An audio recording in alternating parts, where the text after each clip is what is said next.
O livro de Hebreus é escrito para cristãos, hoje está, cristãos judeus. Isto é, naquela época, a gente já estamos estudando um pouquinho a história de Jesus, tinha alguns grupos, os dois principais grupos eram os sacerdotes, e que eram mais dos saduceus, e os fariseus, que eram, assim, arraigados ali na tradição, nas picuinhas dos comentaristas, dos estudiosos. Então, eram pessoas assim, muito firmes na posição que eles criam. Os saduceus, eles nem criam espiritualidade, o mundo espiritual, a vida após morte, ressurreição. Eles não criam, eles eram muito materialistas aqui e agora.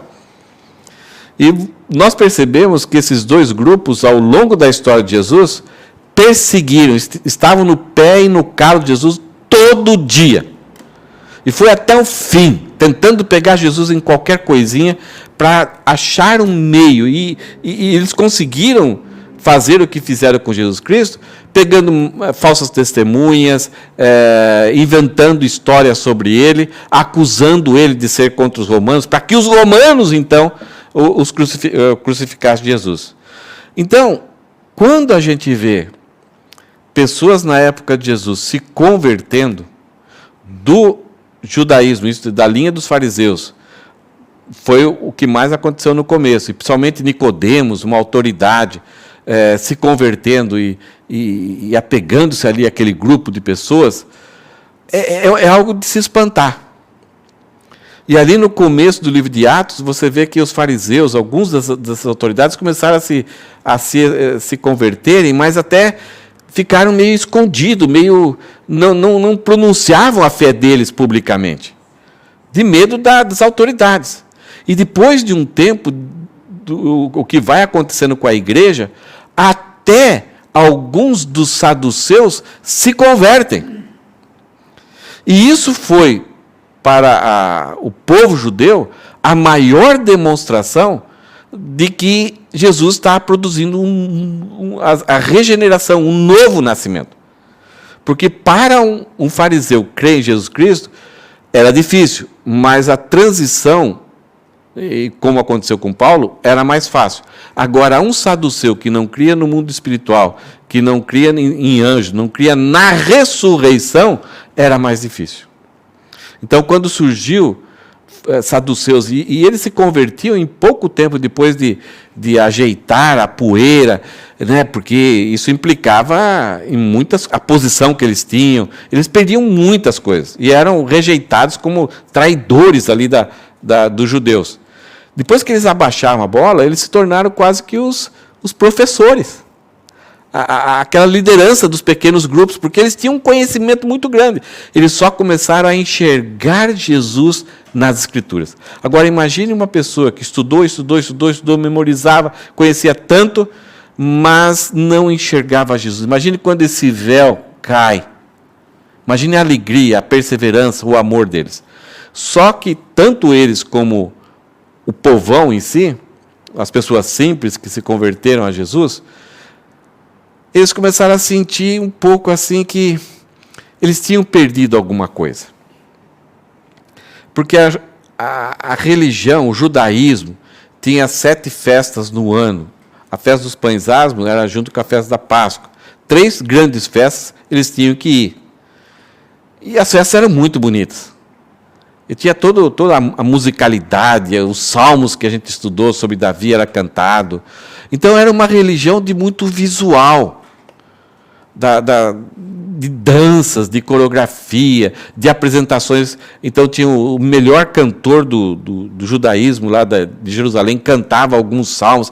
Então era um negócio assim de arrepiar, aquela grandiosidade, o templo, aquelas coisas bonitas, aqueles estandartes, então, como se fossem procissões, né? Um negócio muito visual, era bonito, e eles aproveitavam ao máximo. A festa dos tabernáculos, eles ficavam morando durante uma semana ao redor, faziam as suas cabaninhas, então era visível, e aquilo lembrava toda a história do Antigo Testamento. A repetição dos sacrifícios, das ofertas, tudo era muito bonito. Isso mexia com as pessoas. Tudo isso era um sinal, a Páscoa, tabernáculos, Pentecostes, entregar parte da sua colheita ali no templo, tudo isso apontava para Deus e para a graça de Deus, em que um dia ele ia redimir definitivamente a nação de Israel, o homem. Então, cada um gostava de alguma coisa. Então, a pessoa ia fazer aquela caminhada de 100 quilômetros, debaixo do sol, debaixo do frio, esperando, tendo uma expectativa. Eu gosto disso, eu gosto daquilo. Uns gostavam das músicas mais badaladas, com tambores. Outros já gostavam daquela voz, daquela moça, daquele homem ali, aquela voz maravilhosa que falava de Deus. Então, era um negócio que arrepiava. E isso se repetia ano a ano e durante o ano. E agora eles se converteram porque eles tinham falado para eles que tudo isso apontava para Cristo. Tudo isso agora se cumpriu em Cristo. Então agora não há mais necessidade de se repetir aquilo que repetia. Porque agora Jesus Cristo, a obra de Cristo é tão suficiente, é tão perfeita, é tão completa, que não há mais necessidade. Tudo isso era sombra, era alguma coisa para que as pessoas entendessem esse processo de redenção de Deus. Já que Cristo veio e cumpriu esse processo, não há mais necessidade. Agora, se eles voltarem e cumprirem aquilo de novo, seria humilhar a obra de Cristo, seria humilhar a pessoa de Cristo. Então, eles entenderam isso. Mas agora eles passam tanto a se lembrar daquilo e ter saudades, e também eles são perseguidos pelos próprios judeus, são insultados, ridicularizados pelos próprios judeus, como sendo pessoas traidoras da nação judaica. E agora eles simplesmente estão reunindo em lugares muito simples, em casas simples, sentavam, cantavam algumas músicas, tinha um momento de oração, tinha um momento em que eles ofertavam financeiramente, tinha um momento que alguém abria as escrituras e lia e ensinava o povo, depois eles oravam de novo, talvez tinha um lanchinho depois, conversavam um pouco, e vai para outro dia da semana, talvez se eles reunissem, só no outro dia da semana, só daqui 7 dias. Percebe que o culto deles, daquela grandiosidade, se tornou um culto semelhante a quem? Ao nosso. Ou, ao contrário, nós é que pegamos a forma deles cultuar e trouxemos para nós. E por causa disso, alguns, por causa dessa pressão e dessa saudade, pensavam em voltar para o judaísmo. Pessoas que no primeiro momento teve um pai, uma mãe curada, ouviu uma cura de Jesus, se empolgou, mas agora não se repete. Aquilo foi o entusiasmo inicial, e agora, puxa, mas vai ter a festa Pentecostes, vai ter isso, vai ter aquilo. E agora, se ele for lá por ser cristão, ele pode ser preso, vai ser insultado, vai ser ridicularizado.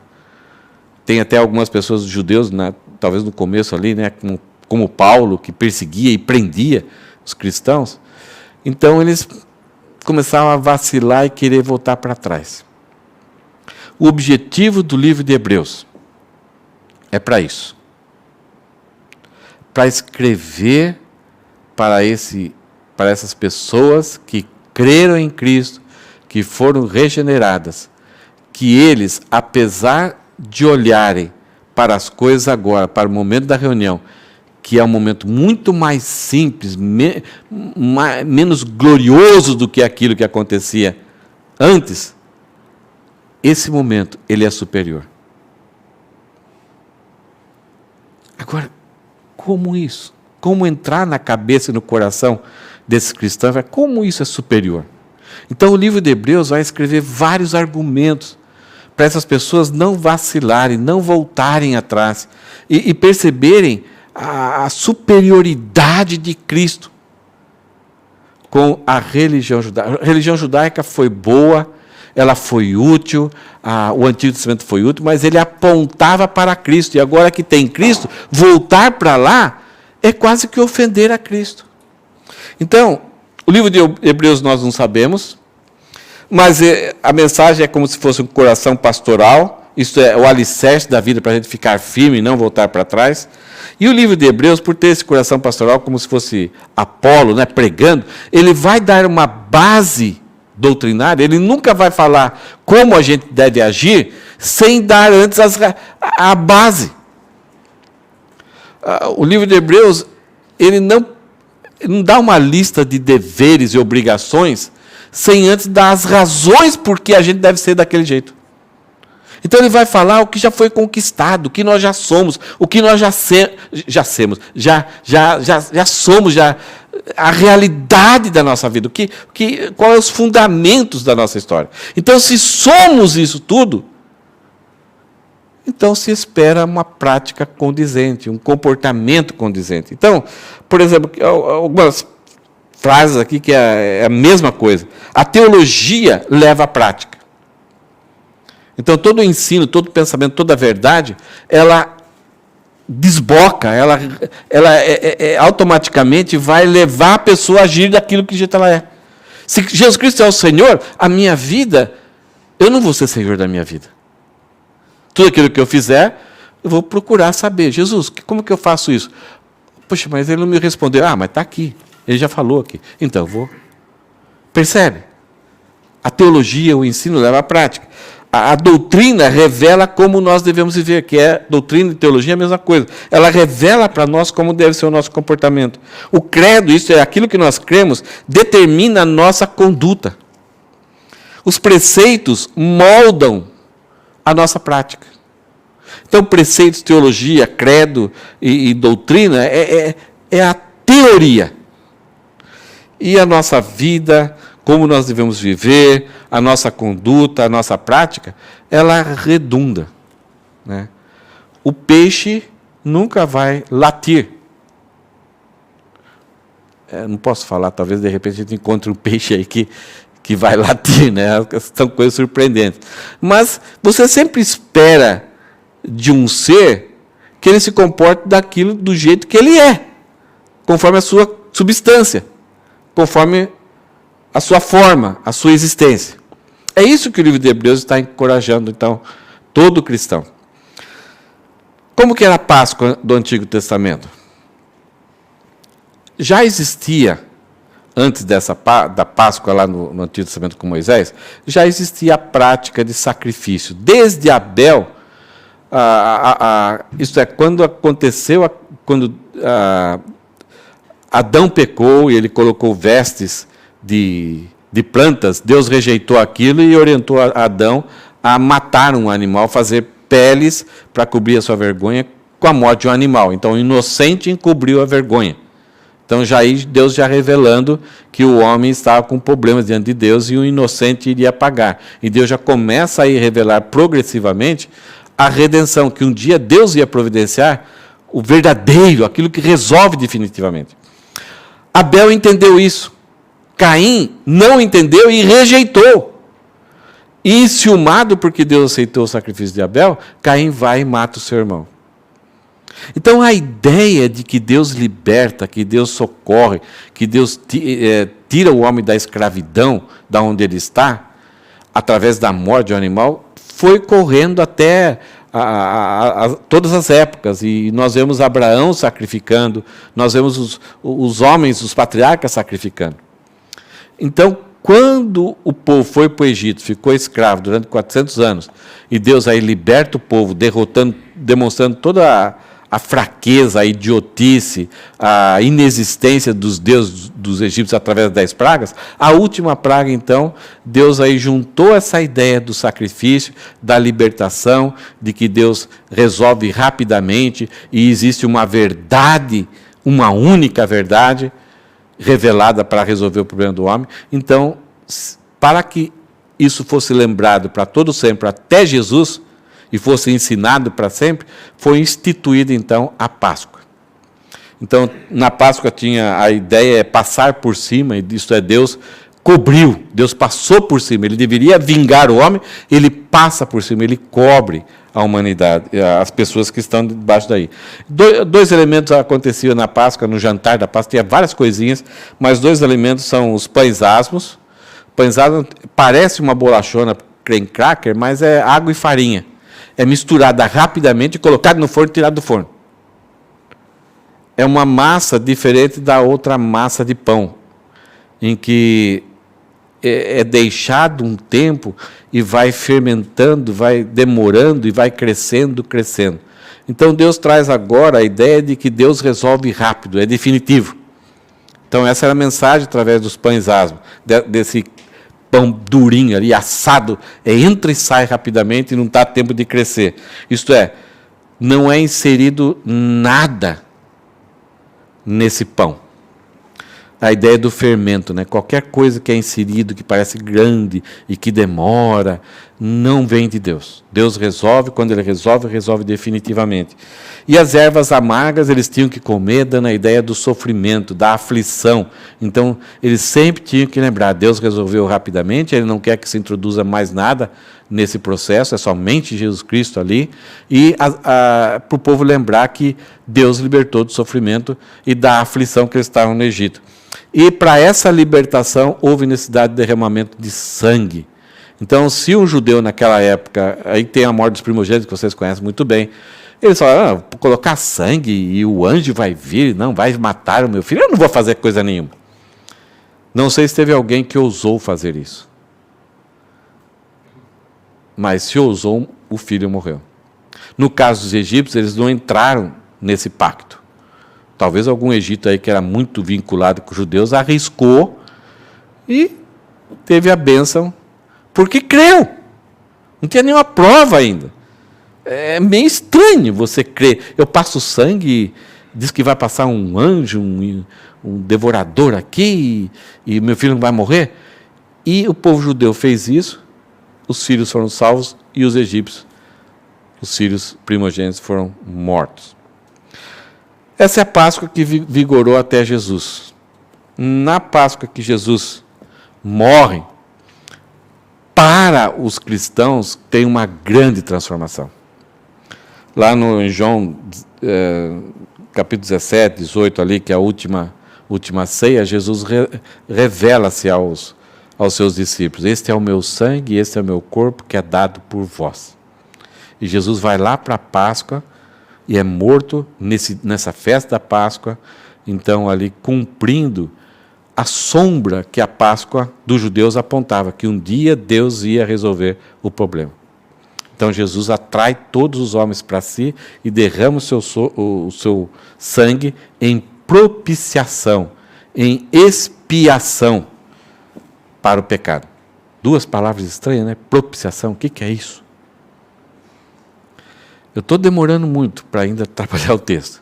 Mas o que era propiciação? Propiciação era quando o sangue era derramado no propiciatório. Resolveu? Não. Deus mandou Moisés construir a arca do testamento, a arca da aliança. Uma caixa grande de madeira por dentro e ouro por fora. Ela tinha uma tampa. Em cima da tampa tinha 2 querubins, 2 anjos com as asas e olhando para dentro da arca, em direção para dentro da arca. Dentro da arca, Deus mandou colocar 3 coisas. O que Deus mandou colocar lá dentro da arca? O maná, 2,5 kg de maná, que Deus alimentou o povo do deserto. Eles só precisavam levantar de manhãzinha para colher, porque se demorasse, aquilo lá derretia, era um bolo com gosto de mel. Deus mandou colocar a vara de Arão, isto é, cada líder da nação de Israel, Deus queria escolher um líder, e em vez de fazer eleições diretas pela maquininha lá e tal, então Deus falou, me dê as varas de cada líder, aquela vara cebosa, né, aquele negócio velho, e a vara que nascer uma florzinha aqui, uma amendoeira aqui, é o líder que eu escolhi para liderar juntamente com Moisés. Qual vara que nasceu? A vara de Arão. E Deus mandou colocar as tábuas da lei que tinha dado para Moisés. Então você tem dentro da arca as tábuas da lei, 2,5 litros de maná e a vara de Arão. Então Deus dá a moral, a forma de viver, Deus deu líderes e Deus deu alimento, provisão. Deus então está comunicando ao povo, vocês estão dentro da arca e eu cuido de vocês. vocês vão viver do jeito que eu acho que vocês devem viver, porque é a melhor coisa. Vocês serão alimentados por mim, preservados por mim, e vocês vão ser liderados por mim. Legal, o povo falou assim, tudo isso que o Senhor falou, nós faremos. Andaram 2 metros e estão agindo com revolução, com rebeldia, com protestos, reclamando, chorando, sabe, berrando. Então, se você ler o livro de Números, você só vai ver murmuração desse povo. Contra a liderança, contra o modo de viver e contra a provisão de Deus. Eu quero churrasquinho lá do Egito. Por que Moisés faz isso? Eu não gosto desse negócio aqui. Deus falou assim, olha, no sábado vocês não vão colher, no sábado judaico ali, vocês não vão colher nada, não vão trabalhar. Na mesma hora que Moisés estava falando isso, um cara estava colhendo lenha. Porque esqueceu, foi preguiçoso, falou, não quero nem saber desse negócio. Morreu. Para o povo entender que Deus estava levando a sério. Então, dentro da arca, esses 3 objetos representam o homem, o povo de Israel, e o povo de Israel representa a humanidade, que é rebelde a Deus. E a rebeldia é o pecado. Eu não quero viver, eu não quero ser sustentado por Deus, eu não quero ser liderado por Deus, e eu não quero viver o padrão moral de Deus. Isso é errado para mim, eu não quero. Eu quero viver do jeito que eu quero. Então, esses 3 objetos dentro dessa arca representam a rebeldia. E por causa que o homem está rebelde, ele está em pecado, os 2 querubins, a justiça e a santidade de Deus, olham para dentro e surge o que de Deus? Uma revulsão. Algo que vem de Deus, porque ele é santo, reto e justo, e agora ele tem um grupo de pessoas, o homem, sendo rebelde à sua santidade, contra a sua santidade. Então, por causa daquilo que Deus é, surge uma revulsão, algo contrário àquilo. Isso se chama ira santa de Deus. E a ira santa de Deus, por causa da justiça de Deus, ela tem que punir, ela tem que destruir, ela tem que eliminar o mal. Então, a justiça e santidade de Deus olham para dentro e veem o homem numa posição de rebeldia que merece a condenação à ira de Deus. Só que esses 2 querubins tem a tampa da arca, esses querubins estão fixados nessa tampa, que é chamada de propiciatório. Então, quando o sacerdote vai e degola o cordeiro sem defeito, e traz o sangue, e passa o sangue nessa tampa, agora a santidade e a justiça de Deus olha para dentro da tampa e vê que alguém morreu. A ira de Deus, a santidade de Deus, produziriam a vingança, a punição, traria a morte. Então agora a santidade e a justiça de Deus vê que alguém morreu, alguém que não foi rebelde, alguém que é santo, justo e bom. E agora a justiça e a santidade de Deus, vendo que o pecado foi coberto, o pecado foi expiado, o pecado foi propiciado, a santidade e a justiça de Deus, que era contra, agora vai se tornar favorável. Vai trazer graça e misericórdia, ou pelo contrário, vai trazer misericórdia, não vai dar aquilo que o que está dentro merece, e vai trazer graça, vai dar aquilo que aquelas pessoas não merecem, mas porque foram cobertas pelo sangue de Jesus. Já viu esse termo? Lavados pelo sangue. É isso, esse é o processo. Então Deus, por ser santo, reto e justo, Ele não pode perdoar sem haver expiação, sem haver a morte.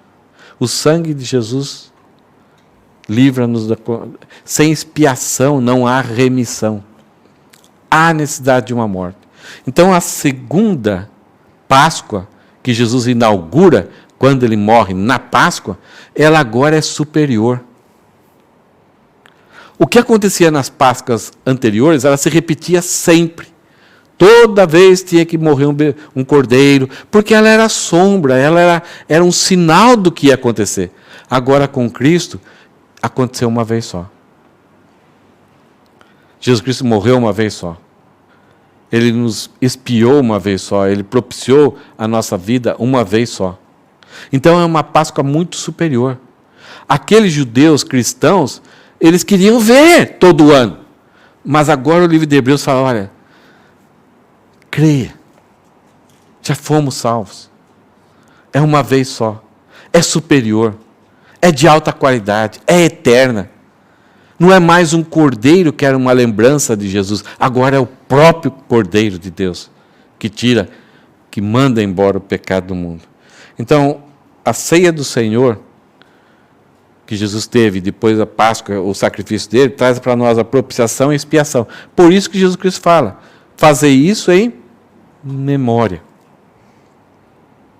Os judeus faziam isso na realidade, mas agora com Cristo não se repete o que ele fez. Nós fazemos em memória do que ele fez, em memória de Jesus. Jesus Cristo fala, fazer isso em memória de mim. Então, o mais importante na ceia não é nem o pão, nem o vinho, nem o suco de uva. É a pessoa de Jesus. Memorizar a pessoa de Jesus. Relembrar a pessoa de Jesus. Então, nesse texto de Hebreus, capítulo 10, versículos 19 e 25, fala que o ensino da verdadeira Páscoa, que agora para nós é a ceia, nos fornece confiança e exortação. Então, perceba o que o livro de Hebreus está fazendo? Ele está querendo trabalhar no coração dessas pessoas que estão com saudades do Antigo Testamento, que agora o que nós temos é uma confiança superior. Nós estamos num nível assim inigualável, muito acima do que era a comunicação que a Páscoa antigamente fazia. Então nós temos uma confiança, nós podemos depositar uma confiança daquilo que nós somos extravagante. E se já estamos numa posição, num patamar muito elevado, e estamos vivendo essa vida ainda turbulenta aqui, então o livro de Hebreus, esse texto aqui que nós vamos estudar, vai trazer 3 exortações para nós. Ele vai dar 2 pontos de confiança, 2 fundamentos de confiança, para nós alicerçarmos a nossa fé, e por causa disso, ele vai trazer 3 exortações. Vamos para o texto? Versículo 19. Primeira confiança, primeiro ponto de confiança, que agora, por causa da ceia, essa nova Páscoa que Cristo inaugurou, essa Páscoa definitiva, essa Páscoa real, eterna, o autor de Hebreus fala que a gente tem uma confiança por causa do que Cristo fez por nós. Essa confiança é que nós temos acesso à presença de Deus. Antes era só o sumo sacerdote que entrava e entrava pelo véu ali e aspergia a arca da aliança de sangue, e ele amarrava uma corda nele, porque se ele fosse velhinho podia morrer de morte natural, ou se alguém estava em pecado e não estava crente, se Deus estava aborrecido com o povo, Deus matava o sumo sacerdote, eles tinham que puxar o cara, porque ninguém podia entrar lá. Porque o véu, a cortina mostrava que Deus não tinha plena comunhão, o homem não era aceito. Deus suportava no Antigo Testamento o homem através dessa renovação anual de sacrifício. Havia um véu que demonstrava isso. Ali dentro, no Santo dos Santos, estava a manifestação da presença de Deus. Deus se suportava estar ali com o povo. E agora, o livro de Hebreus, capítulo 10, versículo 19, fala que nós temos uma confiança, e nós temos que ter essa confiança, de que temos acesso à presença de Deus. Por quê? Porque Deus gostou da cor dos meus olhos? Ou porque eu sou uma pessoa fiel a Ele? Não. Porque Jesus é o caminho. Essas expressões, Jesus, eu sou a porta, eu sou o caminho. Ai, que bonito, a gente pensa assim. Mas são verdades que a gente não tem dimensão do que significa. Quando Jesus fala que eu sou o caminho, não é os ensinamentos dele que faz com que você viva uma vida assim, bonitinha, que Deus, ai, que bonitinho, que é o Júlio, que é a Aline, que eu gosto deles. Não é isso. É que a santidade, esse Deus infinito, totalmente santo, não pode conviver perto de pessoas pecadoras. Aonde ele estiver, ele vai destruir tudo aquilo que contém o mal. Então Deus se suporta. Eu nem consigo explicar direito isso, mas ele se controla. E agora imagine Jesus sendo Deus, convivendo com aqueles homens e se controlando de ver a burrice, a rebeldia, a impiedade, e ele conhecendo o coração dessas pessoas. Já pensou, você saber que alguém olha para você e sabe tudo que você pensa, o que você fez, o que você gosta de fazer, o que você aparenta para os outros, mas aquilo que você... Seria uma loucura. Quando Pedro teve um vislumbre desse entendimento, naquela pesca, né, que ele percebeu, opa, aqui está alguém que está bem assim com Deus. Ele nem imaginava que era Deus. O que Pedro falou? Ô Senhor, somos parceiros, é isso? Ele falou, Senhor, se afasta-me. O Senhor, eu sou um homem pecador. Isaías, quando viu a glória de Deus, ele falou, ai de mim, estou fritos. Porque eu vivo no meio de um povo rebelde e sou pecador, estou diante da presença de Deus. Então, Deus nos transforma para voltarmos a sermos o que o homem deveria ser lá desde Adão. Mas a grande maravilha, o grande milagre, é que Deus se contém para viver conosco. E isso ele conseguiu através de Jesus, o seu Filho, que se encarnou e habitou no nosso meio, e recebeu nele o nosso pecado, a nossa condenação. Veja aqui versículo 19. Portanto, meus irmãos, em primeiro lugar, para quem o livro de Hebreus está escrevendo?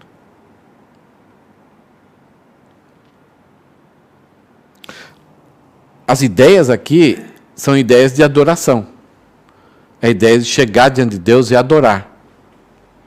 Então o livro de Hebreus deixa bem claro que somente aqueles que são irmãos.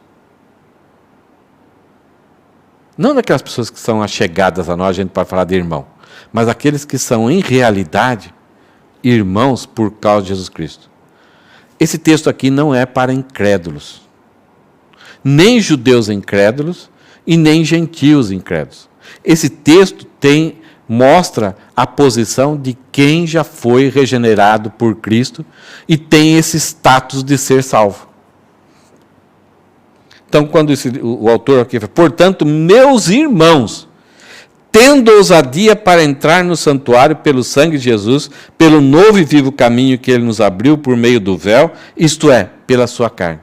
Ele repete aqui algumas coisas e vai explicando. Mas, talvez uma coisa que mais assim, talvez não é tão bem entendido, é esse termo que ele fala, tendo ousadia para entrar no santuário. Você já viu esse texto? Já viu esse texto em algum jeito, de uma outra forma? Tem Bíblia que fala, tendo a intrepidez. Tem texto que fala, tendo a liberdade. Esse texto não fala para nós termos liberdade, intrepidez ou ousadia. Que ousadia e intrepidez, na nossa língua portuguesa, pode dar uma ideia um pouco negativa, do cara ousado, do cara intrépido. É o cara que está o imperador do Japão lá, o cara acha uma coisinha e chega lá, e daí, cara, tudo bem? É um cara que consegue um acesso por causa da coragem que ele tem, da ousadia dele, da intrepidez dele.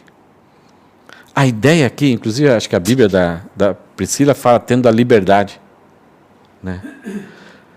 É algo que não para a gente ter, não é para a gente ser ousado, ou para ser intrépido, é algo que a gente já é algo que foi dado a nós, algo que nós fomos transformados em pessoas ousadas, no sentido agora que nós podemos entrar na presença de Deus sem sermos destruídos.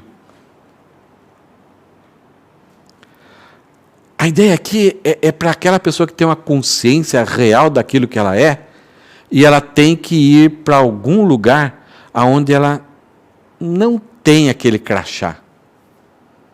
Ela não tem nenhuma posição, nenhum status que ela poderia chegar lá. E alguém vai lá e fala assim, olha, estou dando meu crachá, vai lá. Você fica, o que será que vai acontecer? Será que eu posso ou não posso? Você chega, está lá o negócio para você colocar o crachá. Ah, não, isso aqui, aí vai soar o alarme, vão me prender. Você fala, mas eu chegar lá, como que pode eu estar diante dessa pessoa, dessa autoridade? E aí você vira as costas e vai embora. Realmente, ninguém pode chegar na presença de Deus. Ninguém. A não ser alguém que era de lá, que veio e que nos transformou e que nos capacitou para nós chegarmos lá. Vocês conhecem alguém? Que já era de lá? Que veio, que nos capacitou, que nos deu, nos transformou de um tal jeito, a sua imagem, e nos cobriu com a sua justiça, que agora eu posso chegar lá. Mas agora eu não vou todo lá gostosão, todo bonitão, ousadão. A ideia é tendo ousadia, isto é, já que você tem. Não é para você ter a ousadia. Não, já que você tem. Entra. Venha. É o que ele fala, portanto, meus irmãos, tendo ousadia para entrar no santuário, na presença de Deus, na habitação de Deus, perante Deus, onde Ele está, no tabernáculo. Por que nós temos ousadia? Por causa do sangue de Jesus. Aí você fala, não entendi. Então ele fala assim, pelo novo e vivo caminho que Ele nos abriu por meio do véu. Então é uma explicação do que é pelo sangue de Jesus. É pelo novo e vivo caminho. Não é mais aquele caminho do Antigo Testamento que era morte. Agora Jesus Cristo morreu, mas Ele ressuscitou, Ele está vivo, Ele está junto conosco. Então, pelo sangue de Jesus, é o sangue de alguém que está vivo. O livro de Apocalipse, quando Jesus Cristo fala a respeito dele, ele fala, eu estive morto, mas agora vivo. O Antigo Testamento era uma religiosidade de morte. O animal morria, era esquartejado, as partes boas iam para o sumo sacerdote, para os sacerdotes, os levitas, para eles comerem, e boa parte era queimado. Não havia ressurreição do cordeiro. Mas o cordeiro que foi em nosso favor, ressuscitou. E ele lá no cenáculo, ele falou para os discípulos, eu vou por um caminho que vocês não vão poder ir. Depois vocês vão. Porque ele ia criar esse caminho, ele ia criar uma porta, que é ele mesmo, e depois ele ia criar um caminho, que esse caminho levaria a Deus, mas que seria ele mesmo. Então aquele versículo 20, pelo novo, não é mais as coisas velhas, agora é uma coisa inédita, um novo e vivo caminho, que ele nos abriu por meio do véu.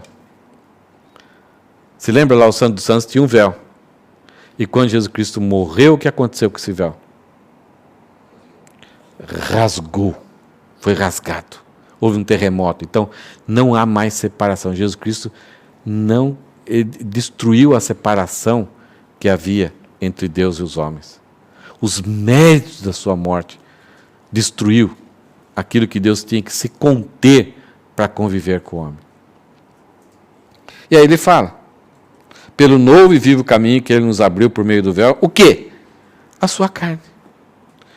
A ideia aqui, visual, é como se Jesus Cristo fosse rasgado ao meio, e aí a gente consegue entrar nele e estar na presença de Deus. É como um caminho que é a carne dele, ele foi rasgado, ele é o próprio véu, então ele foi rasgado para que a gente pudesse entrar. E é interessante, lá em Efésios capítulo 1, tem 11 vezes que fala que nós só temos acesso a Deus no qual, nele, por ele, através dele, Jesus. Quando nós estamos em Jesus, entramos nele porque a carne dele foi rasgada, então é um negócio meio até visual, né?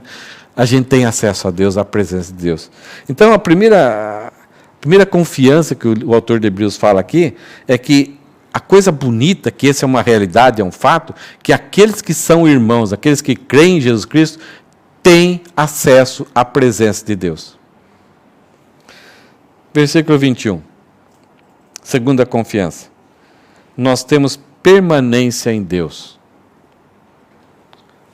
nós podemos estar seguros de que nada poderá nos separar do amor de Deus, da presença de Deus. Nós temos segurança de estarmos permanentes nele. Ah, mas o nosso inimigo nos acusa diante do Deus Pai dia e noite. Algumas acusações são falsas, mas algumas, ou bastantes, são muito verdadeiras, com foto, com áudio, com provas, são levadas diante de Deus a respeito da nossa natureza pecaminosa e do nosso comportamento pecaminoso. E aí? Aí que a coisa bonita é que ao lado do Pai nós temos quem? Jesus, que é o nosso advogado. E as acusações, Satanás não desiste. Todo dia inteiro, ele está nos acusando. E o próprio Jesus está apresentando os sinais do valor do seu sacrifício, da sua morte. Um sacrifício que não precisa ser renovado. A permanência diante de Deus não depende de nós.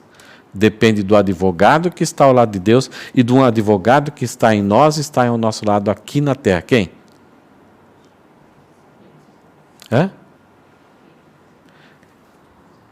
O Espírito Santo. A palavra advogado é a palavra paracletos. É alguém que está do seu lado. É alguém que te defende e fala, fica tranquilo. Ah, mas eu pequei e agora não tem mais jeito, eu vou ser destruído. Não, fica tranquilo. Ele morreu por você. Então nós temos um ao lado do Pai, nos defendendo contra o inimigo, e um nos ajudando a renovarmos sempre essa confiança e confiarmos no sacrifício de Cristo. Por que vem o desânimo? Porque a gente se afasta de Deus. A gente vive uma vida distante, começamos a distanciar de Deus, começamos a viver do nosso lado, daí vem aquela... Primeiro nós somos atraídos, depois nós somos acusados. Ah, tá vendo? Olha a vida. Olha o que aconteceu. Agora, você está longe de Deus. Nem chega perto, senão vai cair um raio do céu. E aí vem a desconfiança. Será que Deus vai me perdoar? Eu estava junto com Deus, e agora? Será que eu posso adorar a Deus ainda? Estou cheio de pecado, de culpa. E por causa disso vem um grande desânimo. 3 Ds aqui, né? Nós nos distanciamos, começamos a desconfiar de Deus e de nós mesmos, achamos que não tem mais jeito, que eu sou um Zé Ruela mesmo, acabou. E por causa disso nós desanimamos de tentar outra vez, de voltar atrás, de continuar a nossa vida cristã, de frutificar por Deus. Desanimamos, desconfiamos até que Deus pode nos perdoar, mesmo a gente confessando nosso pecado. E isso é um prato, é um banquete para o inimigo das nossas almas, para tentar nos destruir, para levar cada vez mais para baixo. Quais são os 3 Ds aqui da desgraça? Começamos a ficar distantes, depois desconfiamos de que Deus pode nos ajudar e podemos acertar as coisas com Deus, e depois desanimamos.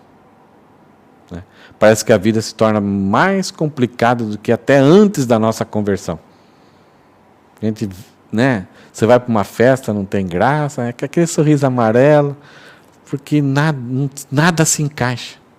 Você está fora de tudo, fora do ambiente do povo de Deus e fora do ambiente do mundo. Não se encaixa mais nada. Então, quando começamos a ficar distantes, desconfiamos de nós e de Deus e nos desanimamos. E o texto aqui que fala do versículo 21, fala que nós temos, para ficar na presença de Deus, um sumo sacerdote. O melhor deles. A função do sacerdote é levar o homem a fé, a contrição, o arrependimento a Deus. A função do sumo sacerdote era receber o homem que veio com a sua ovelhinha, a sua pombinha, o seu manjar, receber aquilo e pegar esse homem e ajudá-lo a chegar até Deus, falar, Deus, olha, ele está arrependido, olha o que ele está ofertando. Era a função do sumo sacerdote. O homem, antes, na primeira Páscoa, dependia desses intercessores. E agora, na segunda Páscoa, os cristãos aboliram qualquer outro intercessor. Atos 4,12 fala, não há nenhum mediador entre Deus e os homens, a não ser o próprio Jesus Cristo. Então a igreja cristã, ela acabou com a religiosidade, o pensamento religioso, de que eu preciso de intermediários para chegar até Deus, a não ser o próprio Deus. O próprio cristianismo, depois de alguns anos, recriou isso.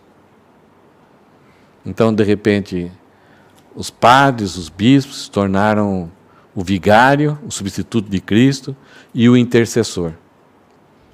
Então, a regra é, o cristão ele não tem mais acesso a Deus, ele depende de um sacerdote, então ele vai ao sacerdote, mas esse sacerdote também não tem acesso a Deus, então ele vai aos santos, que já morreram e fizeram muitas boas obras, e esses santos também não podem chegar direto a Deus, então vai a mãe de Jesus.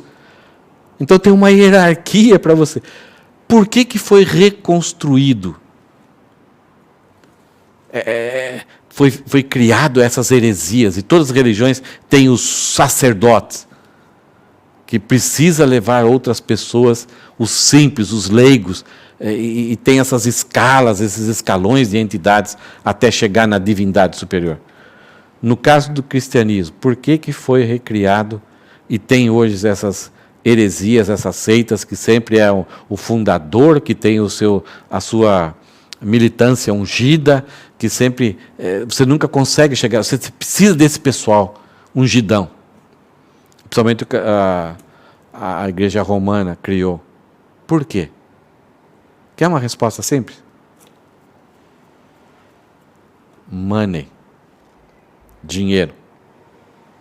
Em resumo, toda falsa religião, ou toda heresia que vem do próprio cristianismo, inventou essas coisas para angariar fundos. Percebe que toda religião onde se tira muito dinheiro para a pessoa e pede muito dinheiro, promete muito dinheiro, mas o objetivo é enriquecer a própria organização e inventa essa... Então o iniciante, é o líder iniciante, depois é o pastor do altar, depois é o pastor auxiliar, depois é o pastor sênior, depois é o bispo, depois é como que chama? O patriarca. Toda religião ela está envolvida em pedir muito dinheiro. Se inventa heresias em prol de enriquecimento ilícito. Pegam algo que é bom, que é necessário para a igreja, que revela que nós precisamos depender de Deus, e transformam, vão de encontro ao egoísmo do ser humano. Então, repara nisso, avalia qualquer religião que trata o dinheiro dessa forma, ela sempre está com muitas heresias. Então, nós temos aqui, no cristianismo, nós não precisamos mais de sacerdotes. Qualquer pessoa, onde ela estiver, ela tem acesso direto a Deus.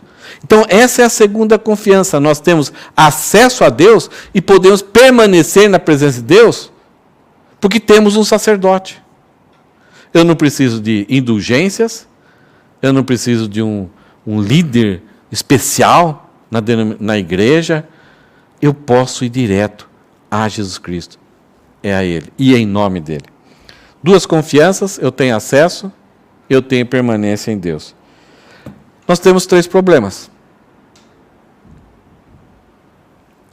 Viver distante de Deus, começar a desconfiar de Deus e vai terminar em desânimo.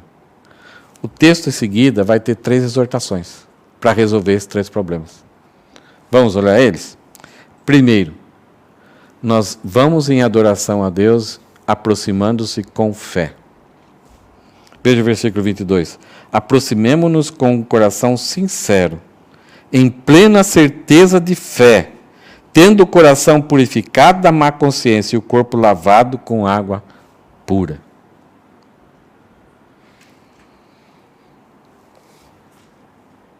Quando estamos distantes, começando a viver uma vida distante de Deus, volta, mas volta com fé, não com dúvida. Então é se aproximar com o coração sincero. Eu sou purificado, eu não tenho nada para oferecer a não ser a minha vida, a minha confiança no sacrifício de Cristo. Aqui a fé não é um desejo, um pensamento positivo a respeito de Deus. A fé é um conjunto de valores, é quem eu sou, quem Deus é e como Deus trata o pecado e como Deus tratou o pecado na pessoa de Jesus. É um conhecimento.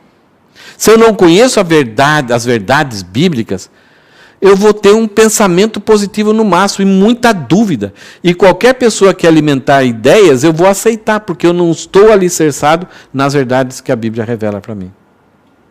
Então, fé aqui é saber. Eu sou um pecador? Sou.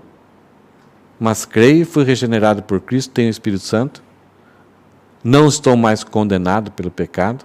E devo confessar o meu pecado. Então aí o texto fala assim, mas não chega lá, Deus, Jesus Cristo morreu por mim, numa boa, confio nele.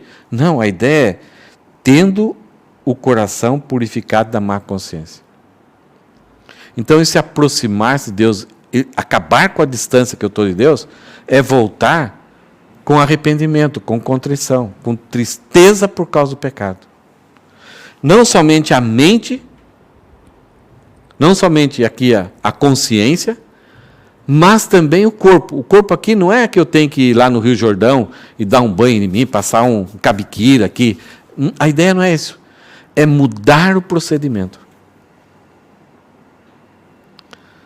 Algumas vezes, Deus sabe que ainda não houve mudança de procedimento, mas o pensamento, o desejo e a vontade e a disposição, Deus sabe como vai acontecer lá no futuro.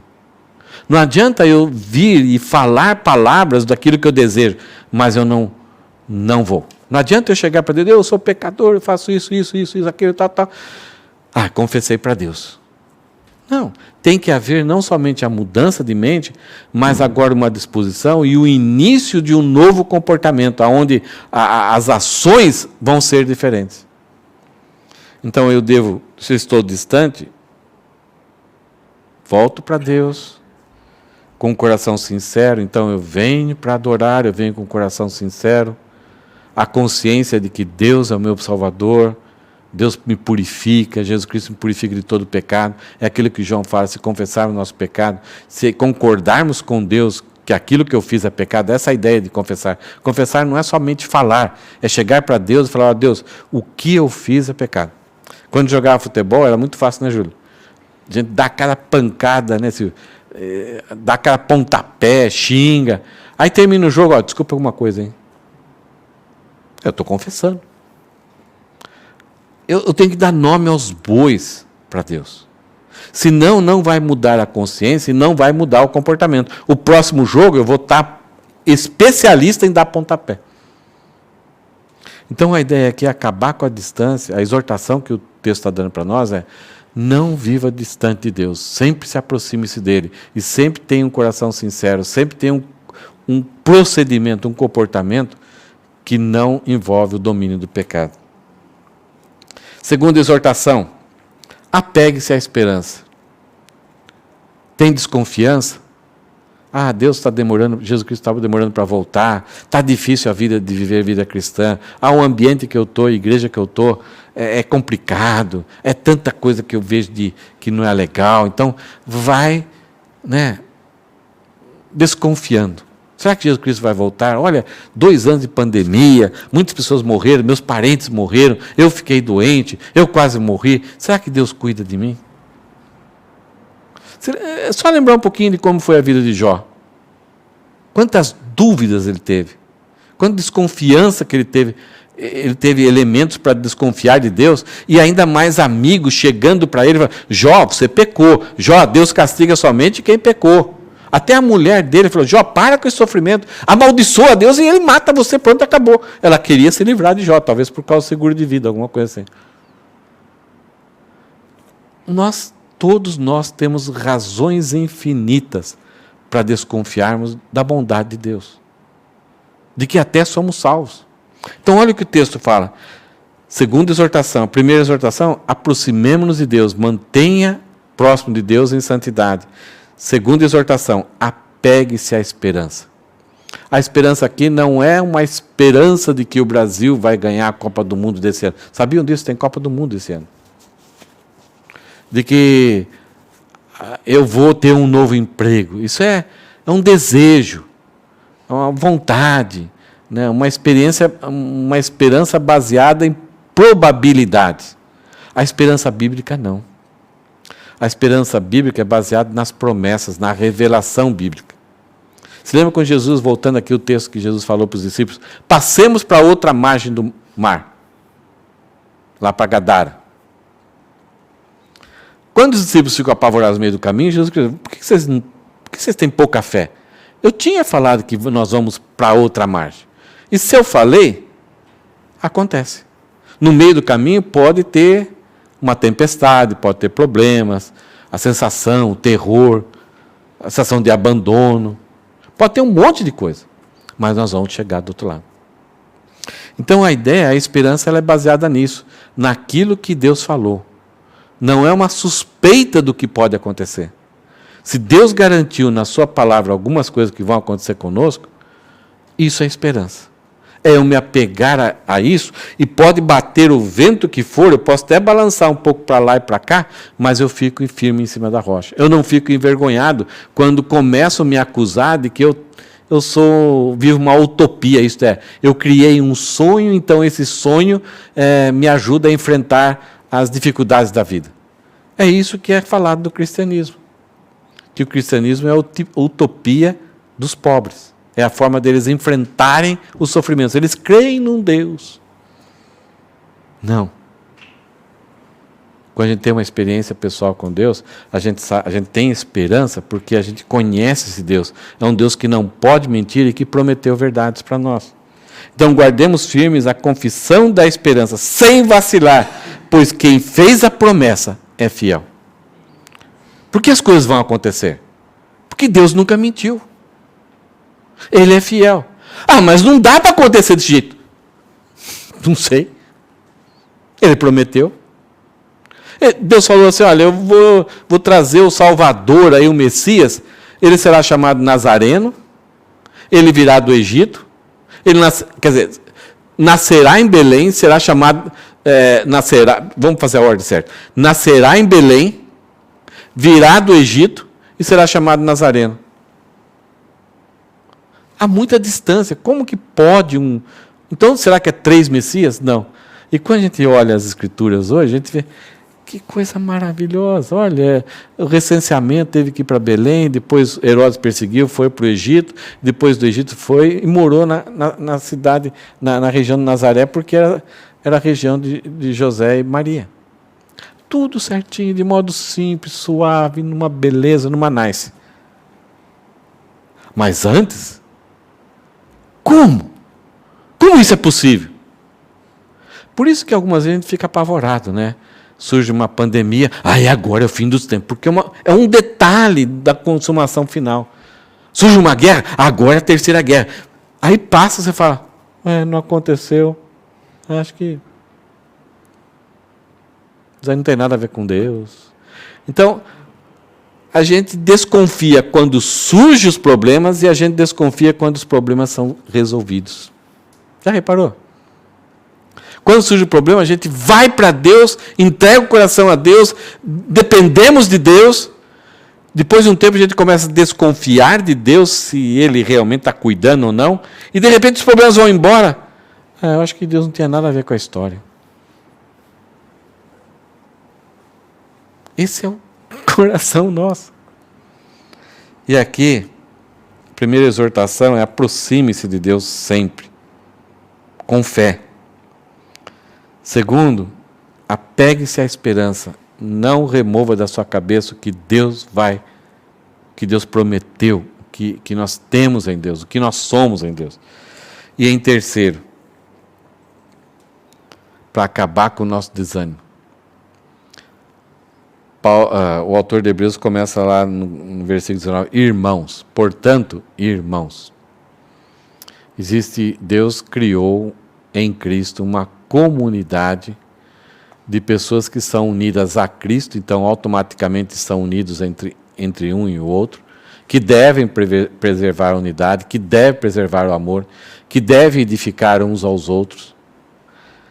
Então, agora no versículo 24 e 25, nós temos o distanciamento, nós temos a desconfiança que temos de Deus depois, e por causa disso nós desanimamos. Eu não sei, acho que aqui não tem ninguém desanimado, né? Mas o desânimo é algo que quando chega e bate, para reerguer não é fácil. Versículo 24. Cuidemos também de nos animar uns aos outros, no amor e na prática de boas obras. Há tantas coisas que podem acontecer conosco, que podem acabar com aquela vontade e aquela disposição de amar um ao outro. Talvez você se deu, se doou, se entregou e levou na cabeça. Foi prejudicado. Você praticou uma boa obra, mas ninguém reconheceu, nem a pessoa que foi atingida pela boa obra reconheceu. Isso traz desânimo. Se você está distante, você já desconfia de Deus, isso vai trazer desânimo. Então, automaticamente, por causa da distância e da desconfiança, nós paramos de buscar as pessoas para amar, para dar amor, para encorajar. Nós paramos, já não queremos, não, eu já parei, não quero me envolver, não quero fazer nada mais, não, porque não adianta. E, como efeito disso, a exortação é: não deixamos de congregar, como é costume de alguns. Aqui o autor de Hebreus está preocupado com aquelas pessoas que, por causa da saudade do judaísmo, já tinham saído. Talvez nunca foram, talvez gostaram somente do coffee time, do churrasco, dos eventos ali da igreja primitiva, e estavam lá. Mas quando bateu a saudade, porque estavam distantes de Deus, nunca chegaram a Deus e desconfiavam de todos os ensinos, eles saíram, foram viver a vida deles. Mas se tem alguma doença, alguma tribulação na vida, eles vêm para pegar a bênção e voltam. São pessoas até que parece que são frutificadores, vêm no nosso meio e assim nos atraíam a igreja daquela época. Puxa, esse é o cara. E aí sai numa velocidade, depois volta, sai, volta. E o autor fala: não deixemos de nos congregar, como é costume, é uma coisa costumeira de alguns. Pelo contrário, façamos admoestações ainda mais agora que vocês veem que o dia se aproxima. Em outras palavras, o que o autor de Hebreus está falando aqui? Ele começa o versículo 24 dizendo: cuidemos. Ele fala para cada um de nós ter uma disposição, aquele cuidado, isto é, prestar atenção, estar atento com as pessoas que congregam, que estão junto conosco, olhar a cara deles, como que está o jeitão, como está a postura do corpo, o olhar se está para cima, se está para baixo, o sorriso se está reto, né? Quando ele está descansado, ele fica reto, mas quando ele está, o sorriso está, os lábios estão para baixo, os ombros arcados. Algumas vezes é cansaço de serviço, tem muitas coisas que pode, ou uma má alimentação, uma canseira, sono, algumas tribulações, mas a gente fica atento. E daí, como é que você está? Tudo bem? Podemos orar? Então o autor de Hebreus aqui, ele fala: cuidemos, isto é, preste atenção, fique atento. Há tantas coisas que podem acontecer nos nossos relacionamentos que algumas vezes a gente foge. Eu não quero. A gente até vem para a igreja, a gente senta em algum lugar aí, mas hoje eu não quero falar com ninguém. Estou tão desanimado que eu já dei tanto com as carnes, né, com os burros na água aí, que não. Mas a exortação não é essa. Em cada momento que a gente pode estar junto, a gente olhar, fazer um raio-x, não com má intenção, mas com o propósito do quê? De animar. Não com o propósito para colher informações e depois anunciar para os outros. Mas é para encorajar. E daí, tudo bem? Ouvi falar que você está doente, você recuperou? Podemos orar? Então, aprender a animar sem a pessoa ficar assustada e temerosa com as suas perguntas. Então, olha, faz tanto tempo que você não vem aqui, tudo bem com você? Como é que você está? Tem alguma coisa que eu possa ajudar? Agora, com aqueles que têm costume de não vir e até atrapalham a comunhão, prejudicam a comunhão e tentam, assim, minar o relacionamento da igreja, essas pessoas devem seguir os seus próprios rumos. Se você já identificou que é uma pessoa que é problema para a comunhão da igreja, então essa pessoa não deve. E se a pessoa não é cristã, ela não deve ter alguns privilégios e alguns direitos que só os cristãos têm.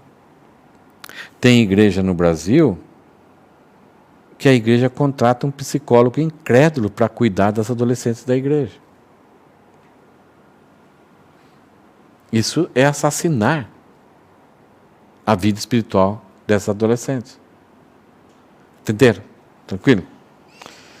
Pelo contrário, façamos admoestações, ainda mais agora que vocês veem que o dia se aproxima. Qual é a base da exortação? Aí você fala assim, o autor de Hebreus fala, cuidemos também de nos animar. Ele fala, exortação é ordem, não é sugestão. Ele está dando 3 ordens aqui. Para aproximar, para guardar com confiança a fé e para cuidar um dos outros.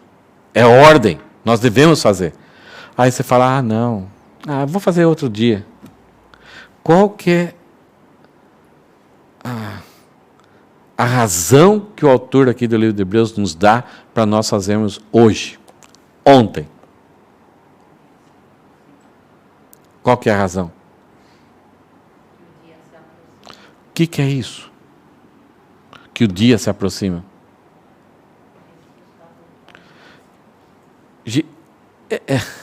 É uma brincadeira minha. Eu não gosto de falar que Jesus está voltando, porque desde que ele foi, ele está voltando. Então, deve ter parado em algum posto de gasolina no meio do caminho. Não, Jesus voltará. Ele está lá, mas num determinado dia, num momento que só o Pai sabe, ele voltará. Eu entendo o que é. Pode ficar tranquilo. Então, que ele está voltando. A gente fala assim, Jesus está voltando. A ideia é de que um dia ele vai voltar, mas ele não está no meio do caminho. Um dia, imediatamente, de surpresa, ele volta. A ideia, ele fala assim, ainda mais agora que vocês veem que o dia se aproxima. Como que a gente vê que esse dia está se aproximando? Quais são esses sinais? Como que a gente pode... Já há 2000 anos atrás ele falava. E eu acho que hoje a gente pode dizer com mais firmeza do que esse próprio autor do livro de Hebreus falou. Nós devemos aproximar-se de Deus, não viver uma vida distante, guardarmos a fé, não ficarmos brincando, isto é, investigarmos, estudarmos e manter esse conjunto de valores na nossa cabeça, de conhecimento, e cuidar um dos outros, porque o dia se aproxima. Então, nós temos muito mais evidências de que estamos mais perto desse dia do que o autor de Hebreus 2000 anos atrás. Por quê? Alguma coisa assim que você se lembra na vida que mostra que os dias que nós estamos vivendo estão mais perto da vinda de Jesus?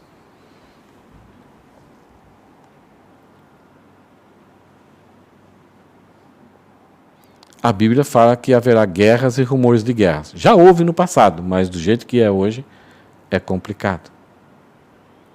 Paulo fala que nos últimos dias sobrevirão tempos difíceis. Os homens serão amantes de si mesmos, sem afeição natural. O que é? Não tem afeição, não somente por causa com uma planta, ou um cachorrinho, um gatinho. Isso é afeição. Afeição natural é algo que está normal, que é normal, que você não precisa ter.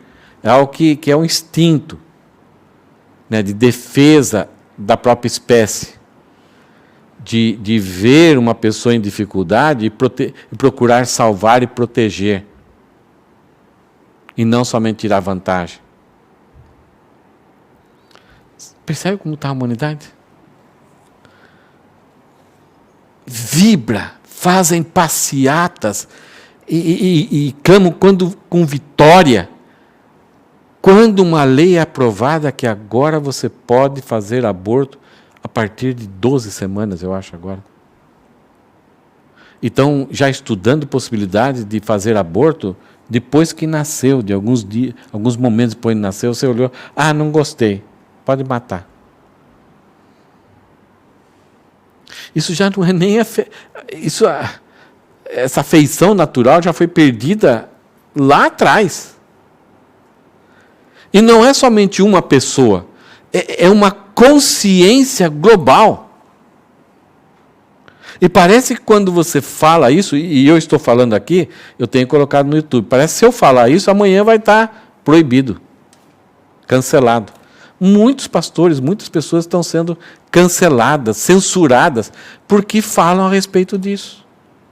Porque estamos atrapalhando essas pessoas a pensarem dessa forma. Tem homens bilionários pagando, financiando esses movimentos para que toda a humanidade pense desse jeito. Seja ensinado nas escolas. É o que Paulo fala, nos últimos dias sobrevirão tempos difíceis. Os homens serão enfatuados, amantes de si mesmos, sem afeição natural, sem respeito aos pais. Hã? A ideia ali do amor do mundo se esfriará é porque a humanidade estará de uma forma assim tão sem gratidão, que até aquelas pessoas que fazem o bem, diante do mal, vão ser desencorajadas, desanimadas a fazer o bem. É o que o texto de Hebreus está falando. Por causa do meio ambiente que nós vivemos, nós vamos ficar desanimados de fazer o bem. Então, o livro de Hebreus fala o seguinte para nós: nós que somos comunidade, uma comunidade diferente, vamos preocupar com isso, vamos cuidar uns dos outros, vamos animar uns aos outros para ser uma comunidade de socorro. Agora, ao ser uma comunidade de socorro e de ajuda, vamos ser perseguidos. Vamos ver o que a gente estudou hoje?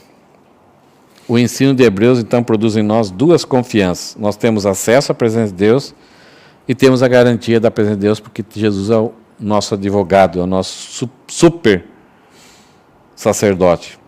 Por causa disso, por causa de termos acesso à permanência, então, o autor de Hebreus nos exorta a aproximarmos com fé. Isto é, irmos até a presença de Deus, não se distanciar, não parar de adorar a Deus, não parar de ter comunhão com Deus e aproximar-se com fé, porque Jesus Cristo é o nosso caminho, o nosso Redentor. Devemos nos apegar à esperança. Então, ficar firme com a fé, com as ideias, com os valores que Deus prometeu para nós. Não esquecer disso, renovar sempre. E animar o próximo. Para terminarmos, estamos vivendo nos últimos dias. Os últimos segundos. O dia do Senhor se aproxima. É uma coisa ruim para a humanidade, mas é a bendita esperança da igreja. Não é o momento, portanto, aliás, nunca foi, de se viver distante de Deus. É o momento de nós aproximarmos de Deus. Não é hora para se duvidar de sua graça e seu amor. Não podemos nos dar ao luxo de desanimar. Não temos esse luxo. A humanidade pessoas estão muito desanimadas, sem esperança, buscando qualquer coisa para ficar firme, para se alegrar, para ter momentos de prazer. E se entregam assim de corpo e alma. Que a gente possa cuidar uns dos outros, né? Nos ajudar a ficar presentes com Deus, firmes na graça e no amor e animados. É interessante que a palavra animar não é animar, né, de caipira, animal, né? Mas animar vem de uma palavra chamada entel. É a ideia do quase primeiro amor. Entel significa Deus dentro. Deus em. Em Tel é Deus, então é quando Deus está dentro, plenamente. Então a pessoa não é uma pessoa farrista, não é uma pessoa que gosta de contar piada, só dar risada, não é isso. Mas é aquela pessoa que está alegre, satisfeita com Deus e não abandona o seu posto. Anima os outros, leva os outros a ficarem mais aproximados de Deus. Esse é o nosso desafio. Mais algumas frases ainda.